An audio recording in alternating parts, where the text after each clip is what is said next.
Salut les amis et bienvenue sur votre plateforme. J'espère que vous allez très bien. En fait, aujourd'hui en Afrique, on a des gens qui pensent que parce qu'ils ont été élus ou ils sont de façon abusive arrivés au pouvoir, le pays les appartient. Non. La Côte d'Ivoire n'appartient pas à Alassane Dramane Ouattara. Le Cameroun n'appartient pas à Paul Biya. La Guinée équatoriale n'appartient pas à Obiang Nguema. Le Congo n'appartient pas à Sassou Nguesso. On peut citer les autres, les amis. Ils sont les enfants de ce pays, mais ils ne peuvent pas prétendre que ce pays-là leur appartient. C'est leur propriété privée. Certains se comportent comme ça. Mais Alassane Dramane Ouattara, c'est un scandale.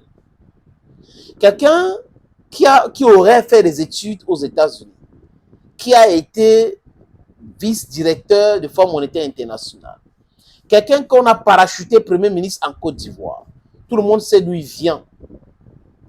Alassane Dramane Ouattara était là, Premier ministre, à la mort de Félix Houphouët-Boigny.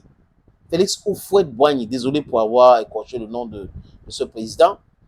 Alassane Dramane Ouattara a fait du mal à l'opposant en Côte d'Ivoire, surtout Laurent Gbagbo, à l'époque, a été Premier ministre. Quand Houphouët-Boigny meurt, le président de l'Assemblée nationale prend le pouvoir parce que c'est comme ça que la Constitution a dit. Lui, il a voulu s'accaparer de ce pouvoir-là. Et en 1995, il y a, n'est-ce quoi, l'ivoirité. Il y a des élections en Côte d'Ivoire, Alassane Ouattara est exclu. Bédié, le président Bédié, c'est lui l'architecte de l'ivoirité, ce n'est pas Laurent Gbagbo. Et aux élections de cette année-là, Laurent Gbagbo a refusé d'aller aux élections avec RDA d'Alassane Dramane Ouattara. Et c'était un petit parti de PIT qui allait aux élections, un parti de gauche. Et Bédié a gagné des élections. En 2010, il y a eu un coup d'État. Robert Gueye prend le pouvoir en Côte d'Ivoire. Papa Noël, parce que c'est pendant la période de décembre qu'il a pris le pouvoir. Robert Gueye, à son tour, 9 mois après, organise les élections. Le général Gueye refuse de mettre Alassane Ouattara dans la liste électorale. Parce que pour lui, Ouattara n'est pas ivoirien. Il part aux élections avec Laurent Gbagbo. Laurent Gbagbo gagne les élections. Pour l'anecdote, les militaires sont arrivés à la commission électorale pour voler les ordinateurs. Parce que les résultats étaient là-dedans. Mais ils sont arrivés, comme ils n'étaient pas très informés concernant le fonctionnement de ces machines-là, ils ont volé plutôt les écrans. Et les machines étaient là, le CPU, Central Processing Unit. Et là, les résultats sont sortis. Laurent Gbagbo avait gagné les élections. Mais Robert Gueye ne voulait pas partir. Et il y a eu la pression de la rue. Il est parti. Laurent Gbagbo est devenu président de la République.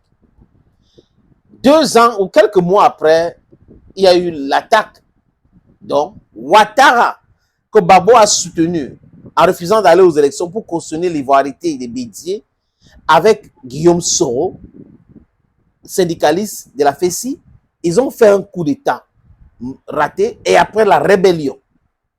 Après la rébellion, une rébellion brutale. On parle de plus de 3000 personnes qui sont parties. La France, l'ONICI, Obama, Nicolas Sarkozy, l'organisation criminelle qu'on appelle la CEDEAO, ils ont combattu Laurent Gbagbo. On l'a arrêté, envoyé à la Cour pénale internationale. Laurent Gbagbo est resté à peu près 10 ans de ce côté-là. À la fin, on a trouvé qu'il était innocent. Donc, le tribunal l'a innocenté. Il arrive en Côte d'Ivoire. On utilise des subterfuges pour l'écarter de la liste électorale. Donc, il ne peut pas mettre sa candidature. Il ne peut pas être candidat. Ouattara, pour montrer le noir cœur de M. Ouattara, il fait exactement la même chose avec Guillaume Kibafouré Soro, qui est le patron, qui était le patron de la rébellion, donc un de disciples d'Alassane Dramane Ouattara qui avait trahi Laurent Gbagbo.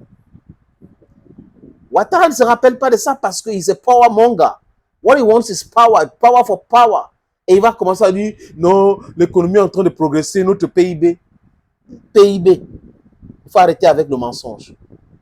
Le PIB là, que vous dites que c'est passé à 1 ou 2 chiffres là. c'est entre vous les riches là. L'argent là reste entre vous. Le peuple ne touche rien dans cet argent. Oui, il y a progrès économique. Le progrès économique reste entre les poches des kleptocrates. Ouattara a oublié que c'est Laurent Gbagbo qui a mis son nom pour qu'il devienne candidat. C'est Laurent Gbagbo. Je parle juste terre à terre comme ça pour que vous compreniez, les amis. Et le président Laurent Gbagbo a expliqué cela dans un meeting en Côte d'Ivoire. Et Ouattara ne peut pas dire le contraire. Donc Ouattara devient candidat grâce au président Gbagbo.